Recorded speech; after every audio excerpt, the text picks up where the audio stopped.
आणि आता महत्त्वाच्या टॉप 9 बातम्या बघूयात।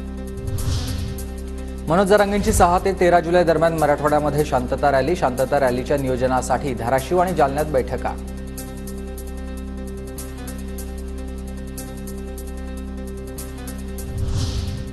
भाजप आमदार मंगेश चव्हाणांना भररसात गोळ्या घालण्याची धमकी। धरणे आंदोलनादरम्यान माजी सरपंच किसनराव यांचं वक्तव्य। व्हिडिओ सोशल मीडियावर व्हायरल।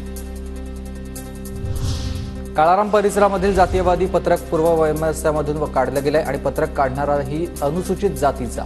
नाशिक पोलिसांकडून या प्रकरणी तात्काळ कारवाई। देवेंद्र फडणवीसांची माहिती।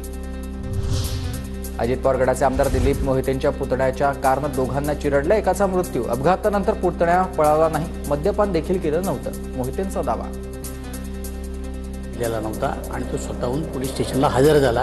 त्याला ॲम्ब्युलन्समध्ये त्यांनी स्वतः टाकलेलं आहे आणि मग तो पोलीस स्टेशनला हजर झाला आहे।